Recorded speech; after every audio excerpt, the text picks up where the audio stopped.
1 2 1 2, and what it do is your boy Snacks, and you back with another episode of Just Hear Me Out podcast. Yeah, where we talk about culture, we talk about life, we talk about how to be a better you. And I want to start off by saying we gonna jump right into it in a different way. We got a couple news stories we're gonna touch on, and then a couple self-care topics. But we're gonna start off saying that it has been a different few days for me. It starts off with car trouble. I'm not even fixing that. I'm not finna come on here and complain. Nobody really want to hear all that. But it's funny how your car always know when you got a little money, because it's finna come for it. And it's been coming for mine. Shoes, I ain't got no glasses on today because my glasses are in my car, which is at the shop getting worked on as we speak. Hopefully I have it back though by the end of the day. But anyway, it did lead to some self-discovering of my that I want to come on, and I want to start off with that. And it comes down to, people are different. And for me, when things happen in my life, I'm learning that if the people around me would be normal and treat it like it's nothing, it's going to help me to also treat it like it's nothing. I can be a bit dramatic when things go awry, as far as, for example, the car breaking down and me having car trouble, and I'm annoyed and I'm frustrated, and you thinking about what's your next move. The car is kind of old. You need a new car. And so, you're going through the whole gamut of what's going to happen, what you need to do, what you got to do. And you may have someone in your life that you may want to vent to or tell it to. And it depends on how that person is going to respond to you, whether you're going to tell them or not. And I'm learning, for me, the reason being is because when I come to tell you something, I need you to not lose, don't get into my drama. Because I'm going to be, I may be frustrated. I may be venting at the time. And what I don't need you to do is come through and add to the drama, with drama of your own, whether it be, extra empathy, or not. Yeah. I don't need you to get down in the woe is me type position with me. I may be there, but I need you to carry on as if nothing or hardly anything is wrong, because then that helps me to recover. Because what I really do want to do is get over it. But in the moment, I'm not getting over it. And in the moment, I seem, really annoyed, but I do want to get over it. And what'll help me get over it is if when you see me, you treat it like it's nothing.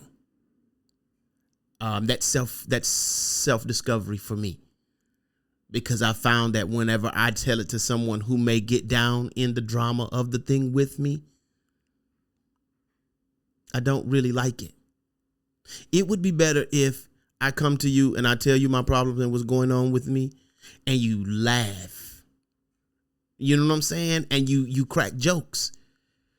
See, because what's going to happen then, and I know myself that much because I have told problems going on in my life to friends and people that I know that cares, and then they'll begin to laugh at me. And then I'll start laughing in response. And what I'll say is something that even you probably have heard.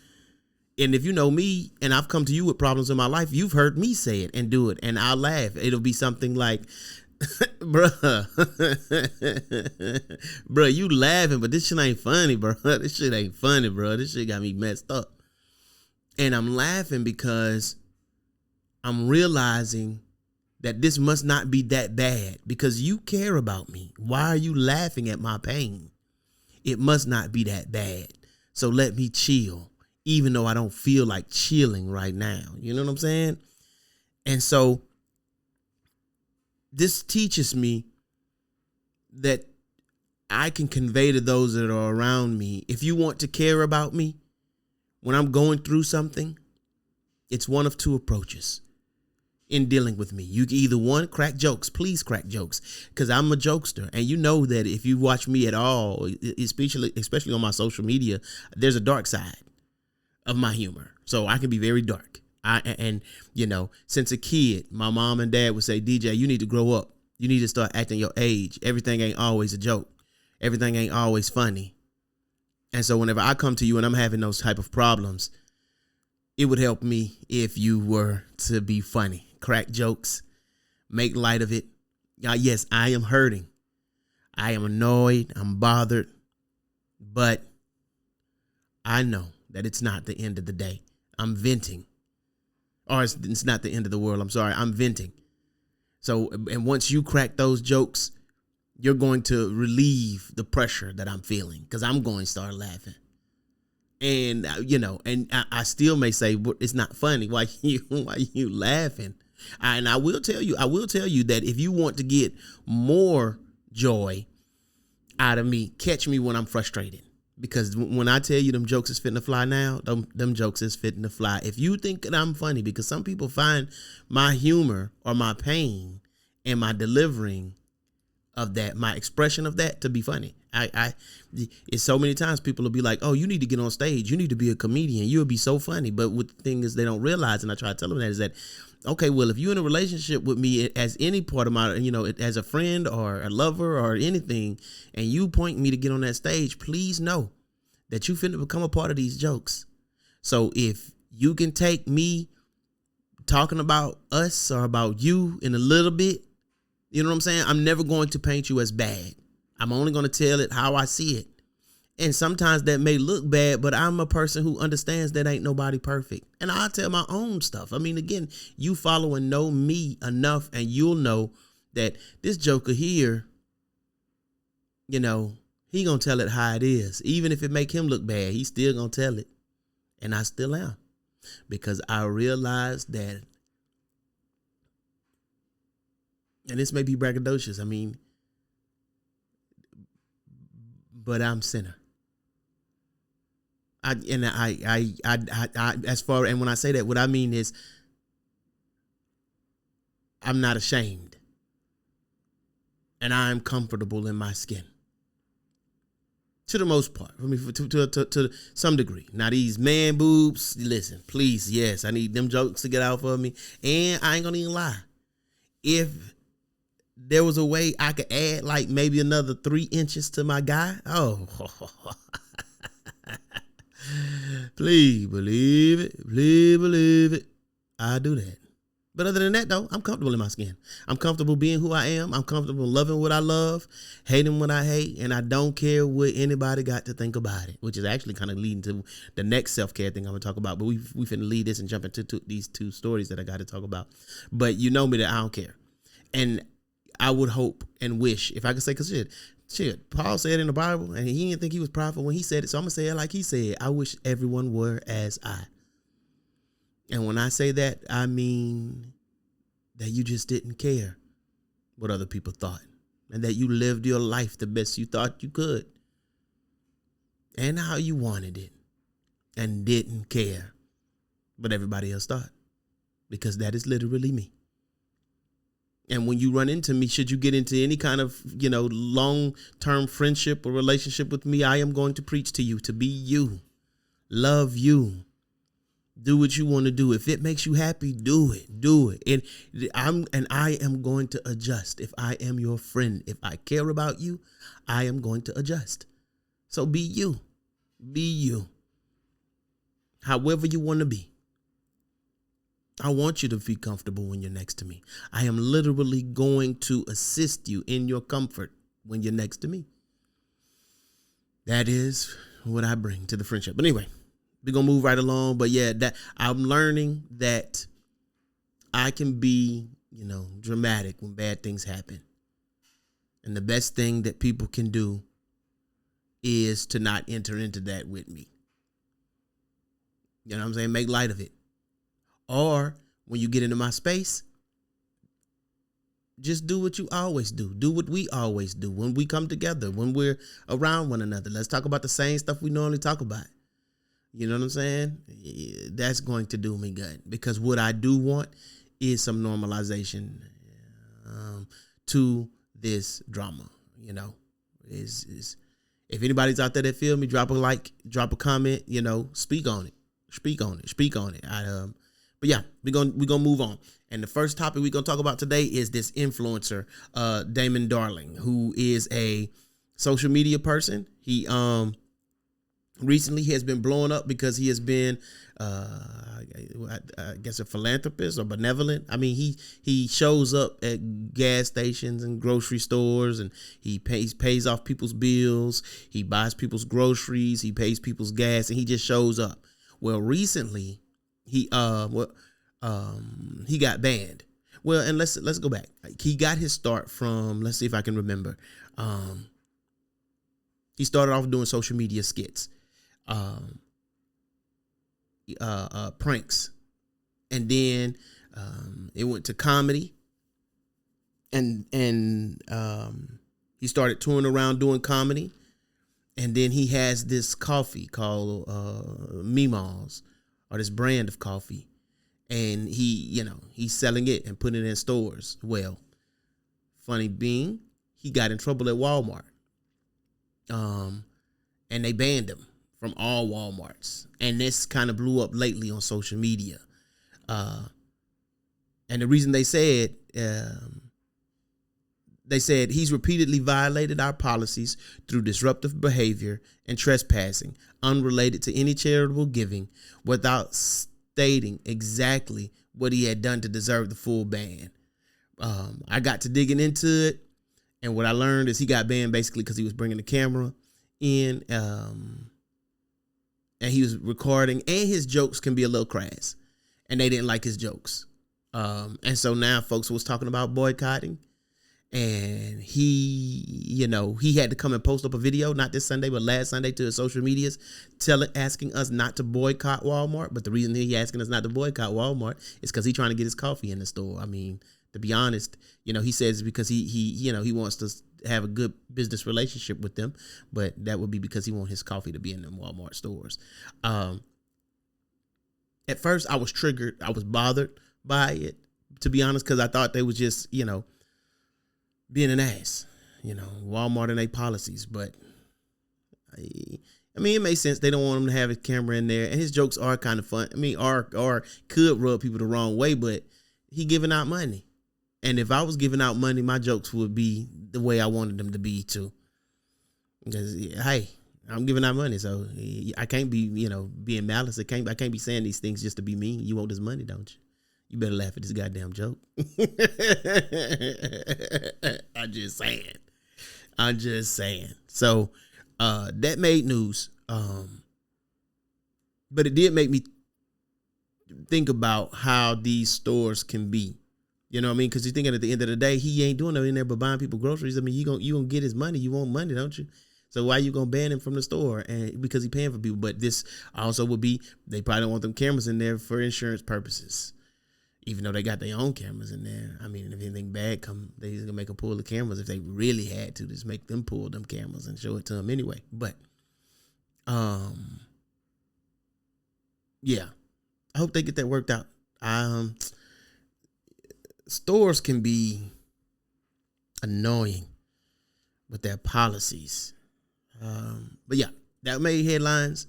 It was more that I was going to speak on it because I really wanted to go in on some of these corporations, and it's really because I got a personal vendetta with Racetrack. That's really why, because they service suck, and they want to be everywhere. It's almost like Dollar General. They really are the Dollar General of gas stations because they want to be everywhere, but they service is subpar.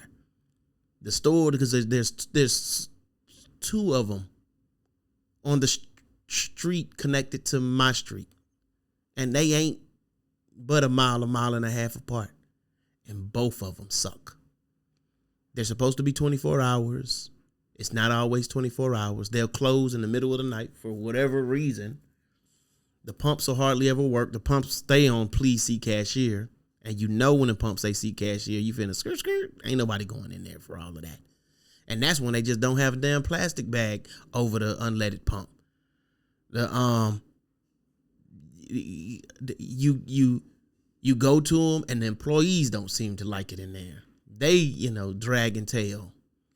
But they're the closest one to my house, and they serve food. And my name is Snacks, so I'm trying to go to a gas station where I can get me something to eat and some gas. And they got the C4s, and I've been back on the energy drinks. Do I need to get off of them because I feel like it is running my blood pressure back up? Although weight wise, I'm still down and I'm still doing good. Yesterday I was probably eating a little off of the rails, and I'm getting distracted a little bit, but I was eating a little off the rails because I had things that I was trying to do. I was out here Ubering and lifting, and so I was just eating whatever was there. So I went to racetrack, got me a kolache and a donut for breakfast. Then for lunch, I stopped at Touchdown Wings. Listen, that's another thing I want to complain about too. I hope Opus clip this one because this is for real. Listen, I went to Touchdown Wings and I wanted some wings and fry. What I really wanted was Hungry AF. I really wanted Hungry AF, but I was way in Lawrenceville, and the closest Hungry AF was 20-something miles away, and I wasn't fixing to drive over there. I was just trying to stop for me a quick little lunch. So I wound up going to Touchdown Wings, and Touchdown Wings had a Cajun flavored wing. And I'm thinking, ooh, it's going to be a nice little dry rub. Nope. How about they put the wings in crawfish, in a seafood boil? It literally was boiled wing. They fried it, right? But then had boiled. I was like, man, if they don't get this mess out of here. So I ate all the wings. It was only like a little 6-piece and a fry, and I had a piece of fried catfish. And even the fried catfish was below par. Was subpar. The whole meal itself. The star of the show, crinkle cut fries, which also is a draw. My favorite fries are crinkle cut. So I had that for lunch, but then I didn't eat a whole bunch of it because, the wings was a disappointment, though I ate all of it, and I didn't even eat all of the fish because it also was a disappointment. It wasn't the type of breading that I liked. And then I ate probably half of the fries, and that's what I had for lunch. And then for dinner, I had car problems because in the middle of driving folks around, the car literally broke down while somebody was in it. And so he had to order another lift, and then I was 20-something miles away from Atlanta.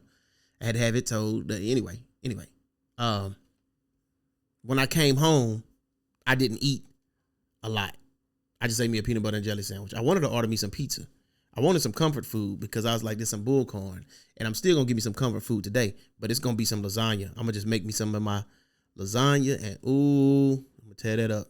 Eat that for the next 2-3 days. But all that said, I didn't exercise at all, but I still got on that scale and was like 0.2 pounds more than what I was last Monday at the check-in, because I'm recording this episode on a Monday. But yeah, so my weight is checked in right. But I did have 2 energy drinks yesterday because I was doing a lot of driving. And that one definitely sent my blood pressure up because I had to Uber back from Villa Rica, and I could feel my hand going to sleep, or tingling. And normally that only happens when I'm sleeping at night. But I did, yeah. So anyway, the next story, because we're not finna, I don't already drug too long. McKenna West, and this whole thing is a surrogate mother who agreed to have a child for a couple in California. But 20 weeks in, they found out that the baby had a heart defect, and that it wasn't and that it was life-threatening and were going to require several surgeries as soon as the baby was born. Well, per the contract, they wanted her to terminate the baby. Well, she told them to give her some time, and she fled and went to Texas. She got to Texas, and she found doctors that were, able to do the surgeries that she was going to need for her to have the baby. And then she decided she didn't want to terminate the pregnancy. She wanted to keep the baby. Well, the couple in Texas, the couple in California had something to say about it. And so now they're in litigation about what to do with this baby. So she winded up having a baby in Texas. But according to her lawyer, they didn't let her see the baby. And the state of Texas has got in and got a couple doctors to actually do the surgeries that's needed. And so the couple in California now I'm wondering if they want the baby, but they have something to say. They didn't say what, but you know, they're still trying to get their rights. And I wonder what rights they seeking, because you didn't want the kid when it had a defect, or when you knew it was gonna have a defect, it was gonna be less than perfect and require surgeries. I wonder what you want to do now, what they want to do. And so what I want to ask you guys, because they battling over custody, I'm sure, is, you know, who do you think should have the baby? Who do you think should have the baby is the question. She was going to give birth to the baby, and let me put it in short. Hopefully, Opus will clip it in a way that it'll just could be 1 minute reel. The mother, the surrogate mother, was going to have the child for the couple, but 20 weeks in, she learned that there was going to be a heart problem with the baby that was going to require several surgeries as soon as the baby was born. The couple who she was having the baby for then requested that she abort the baby. Well, she didn't want to abort the baby, and she fled and went to Texas and found people that could actually do the surgery. And then even Texas said, we're going to get some people to do the surgery. The state of Texas, this is the state. She had the baby, and now they're battling over custody, I assume, because the parents probably, I'm sure they have a say-so. Who do you think should have the baby? Okay, so that's that. Now we're going to pivot and talk about another topic that's more self-care like. And it goes to this idea. I was having a conversation with my friend like 2-3 days ago. And she was complaining about people who post their whole lives on social media. People have done it to me. They'd be like, Chavis, we could tell wherever you going or whatever you got going on because you post everything. Breakfast, gym, car, lunch, vacation, relationship, outfit, random thought, everything. And some people hate that. Why does everybody need to know what you're doing? Why can't people just enjoy things without posting them? Some things should stay private. And I understand that viewpoint, but just hear me out. And I ask you this, why are you mad because somebody is posting their life on their page? If somebody wants us to know, that they went to Target and bought some detergent and stopped for tacos afterwards, okay. Here's the question. Why does somebody else posting too much bother us when we could literally just stop watching? Maybe they're not posting too much. Maybe you watching too much. Huh? You know what I'm saying? We've created all these imaginary social media rules. Don't post too much. Don't celebrate yourself too much. Don't post your relationship too much. Don't show the gym too much. Don't show the vacation too much. Don't let the right hand know what the left hand is doing. But black folks, don't let the white man know you got it. Don't let the boss know you got it. Really, that's what they really saying. We really cut your pay. We paying this man too much. He driving better than us. Hell is going on. But who made these rules? Instagram isn't going, sir, you've exceeded your monthly allowance of happiness. If somebody posts irritate you, social media gave us 3 wonderful inventions: scroll, mute, and unfollow.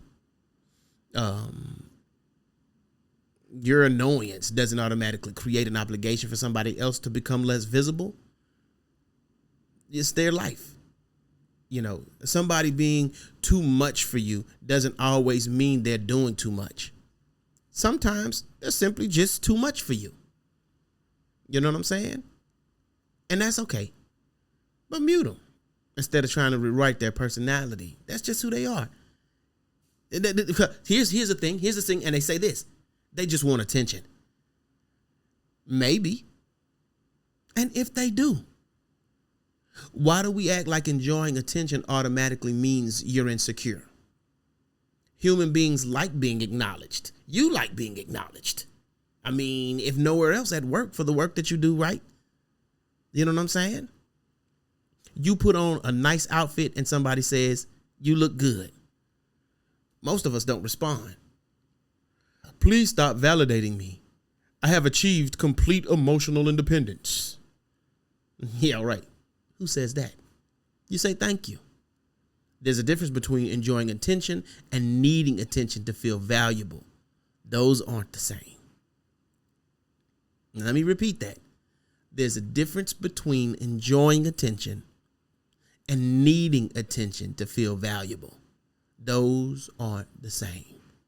And I'm going to say this. On social media, those who are posting everything, perhaps they just want to entertain. Because I know that I do post everything. And I promise you, it is to entertain. I don't need you to make me feel valuable. You heard me say earlier on in the podcast, I think I'm hitting in the middle. And I said, like Paul said, and I'll say it again. I wish that you were like me. Able to enjoy your life without giving a fuck about what anybody else said. Yeah. So here's a question. When did enjoying attention become the same thing as desperately needing validation? Somebody can post a selfie because they felt good. And that's it. That doesn't always have to be a psychological diagnosis attached to it. I'm going to tell you right now, me, your boy, Snackovelli, I don't like the summer. But sometimes when that sun is out and it's hitting just right, oh, my boy, it's a selfie time. You finna get a selfie straight to your stories. Sometimes I just post that joint to my page because guess what? I look cute. Hell yeah. Because I love me, nigga. Damn if you don't. And it's my page. And yeah, that sun is hitting just right. But don't let me have my glasses on too. My glasses, I gotta get my glasses back. I take a selfie and send that joint right there. And then put a song. He's sexy and he know it. You know what I'm saying? Shoes. Yeah, he talking about. Sometimes they be posting selfies because they feel good. Yeah, and I love this. And I gotta say it again. When did enjoying attention become the same thing as desperately needing validation? There's a difference between enjoying attention and needing attention to feel valuable. We gotta understand that. There's a difference between enjoying attention and needing attention to feel valuable. No one has to mess with me for me to feel valuable. I love me. I am of value on my own. Matter of fact, I'm gonna tell you, when I come to your page, when I come through y'all page, I'm coming through your page because I'm valuable. Not because you have deemed me valuable. Because I know that I am. And I'm trying to show you. Listen, I'm to be honest. I like attention. Yes, I do like attention. I am self-aware to know that. But I'm going to tell you, whenever I post and I know it's finna come through y'all page. Oh, yeah. You see, listen, I'm on some, oh, you see me? Look at me now. Yeah. You see the kid? What? Shining. You see your what? Yeah. I don't need your validation. And it's definitely attention. It's definitely attention. And it's definitely because I'm feeling good about myself. But anyway, we're going to say maybe it's their scrapbook. Yeah. Sometimes that's your journal. Some people journal. Some people make photo albums. Some people scrapbook. And some people document their life on social media. I can go on Facebook right now and see things I posted 10 years ago that I completely forgot about. And you know it because you got them reminders. Every morning when you wake up, it'll show you. At the top of your Facebook, it's going to show you photos that you posted years ago. And I have gotten so accustomed to it, I sometimes screenshot them and send them to the family group chat because it's memories of me and the kids. You know what I'm saying? Boy, I miss them days. But yeah, People, yeah, you could go on Facebook right now and see things that you posted 10 years ago that you completely forgot about. People who were around, places I went, yes. That boy, Greece will come through, Egypt will come through, New York will come through when I was there with the kids. Hell yeah, Washington, D.C. will come through when I was there with the kids. And now these posts are memories. So when somebody posts everything, maybe they're not always screaming, look at me. Listen, I am. Yeah, I am. Yeah, look at me. And listen, and if you don't want to look, mute, unfollow, snooze me for a while. I don't care. I'll take a nap on your ass. You go ahead and hit that snooze button. I can use one. Because if you finna come through with your judgmental behind judging me, yeah, just snooze me so I can go to sleep. I don't want to hear it. I don't want to hear it. Maybe they're also saying, though, I want to remember this.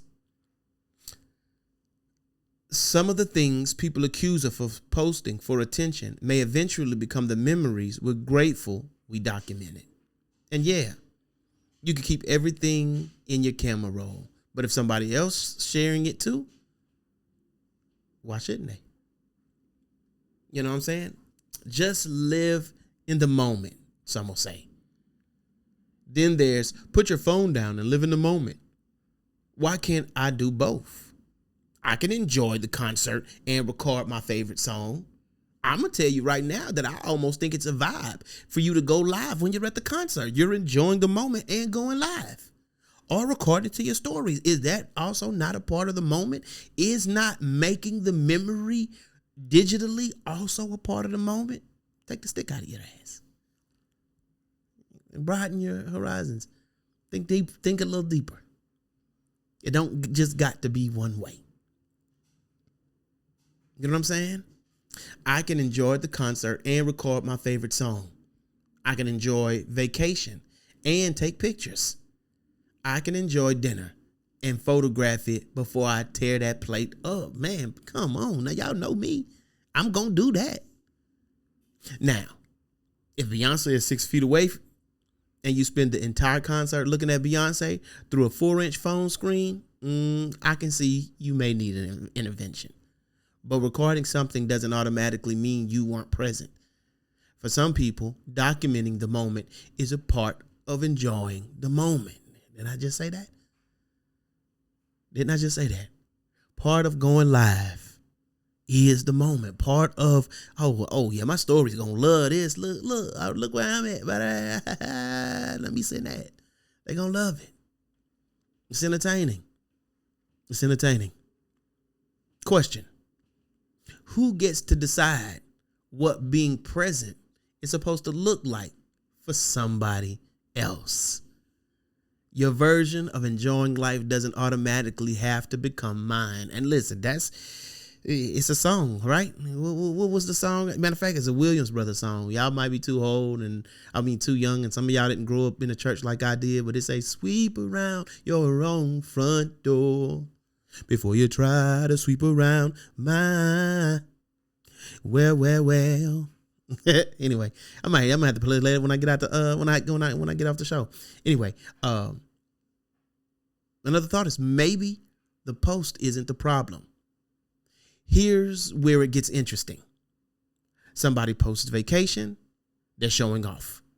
Post their relationship, they're doing too much. Post weight loss, we get it, you lost weight. Post their business doing well. They think they're better than everybody. So what exactly are they allowed to post? Because if somebody posts struggle, stop putting your business online. If they post happiness, stop bragging. If they post nothing, where you been? At some point, maybe seeing somebody enjoying their life is touching something in you. Maybe they're doing something you wish you were doing. Maybe they're celebrating something you're still waiting for. And that's human. But it's also ours to examine.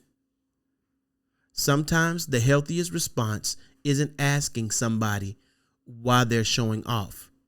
It's asking yourself why watching them shine bothers you. Maybe that's the question. Why am I bothered by what they post?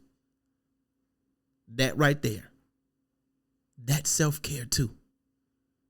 So while they're taking care of themselves and posting their whole life, sharing every move, is self-care. Maybe if you ask yourself, why is this bothering me? That's also self-care.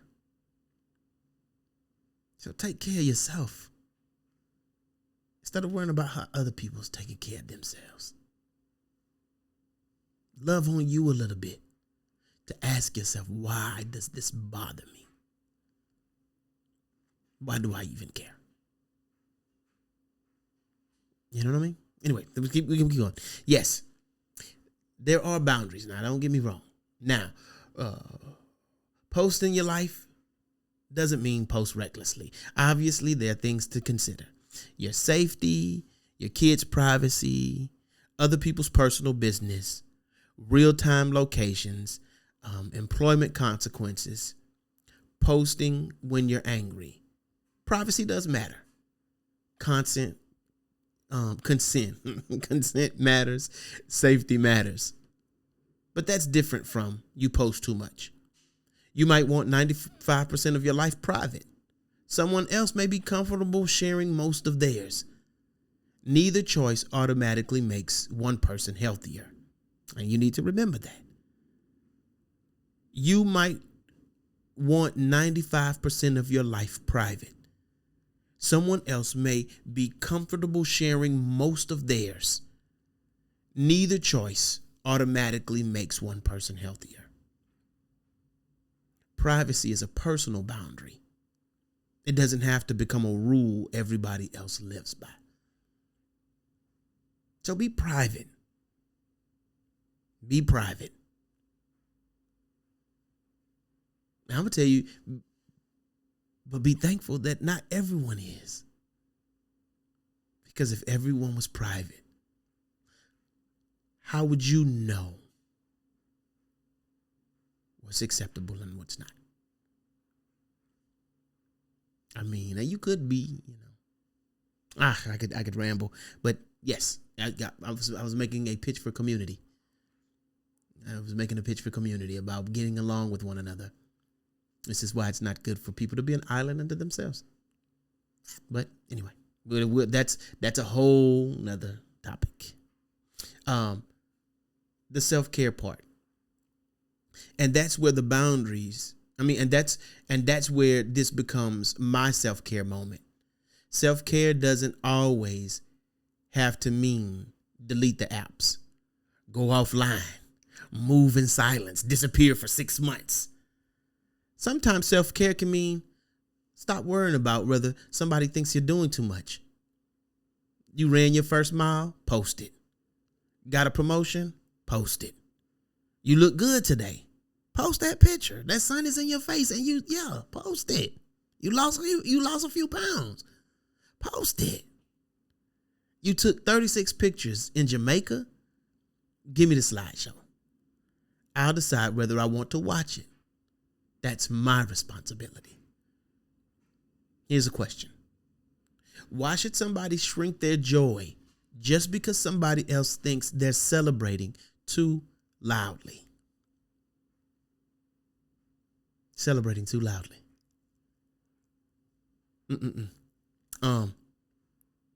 Yeah. So here's my final thoughts, and it's I want to say this. For those of us who like to post, this is your boy Snack saying post your damn life. Post it. Here's the challenge. If you're private, be private. You don't owe the internet access to you. But if you like sharing your life, post your damn life. Post your workout. Post your meal. Post a goofy moment. Post what you're proud of. Post something just because it made you happy. And if somebody thinks you're doing too much, they've got options. Scroll, mute, or unfollow. Maybe self-care isn't always putting your phone down. Maybe sometimes it's posting the pictures, celebrating your life, and refusing to make yourself smaller because somebody else thinks you're doing too much. Because if you're enjoying your life and somebody else is irritating, because if you're enjoying your life and somebody else is irritated watching you enjoy it, just hear me out. I'm not entirely sure that you're the problem. You dig? I'm going to say it again. Maybe self-care isn't always putting your phone down. Maybe it's posting the pictures, celebrating your life, and refusing to make yourself smaller because somebody else thinks you're doing too much. Because if you're enjoying your life and somebody else is irritated watching you enjoy it, just hear me out. I'm not entirely sure you're the problem. So, there we have it. That's episode 53 of Just Hear Me Out. And you got 2 self-care moments out of me. One in the beginning, one in the end. Thank you guys for listening. I appreciate your support. I appreciate your comments and your likes on the socials with the reels. I'm here for you. We working to get better. I'm working to deliver a better product. And I want you guys to have a good night or a good day or a good week whenever you listen to this. All right. Deuces. Just Hear Me Out podcast with Snacks and Big Flav. Not a tongue bitten and always worth a listen. Weekly on your favorite platform.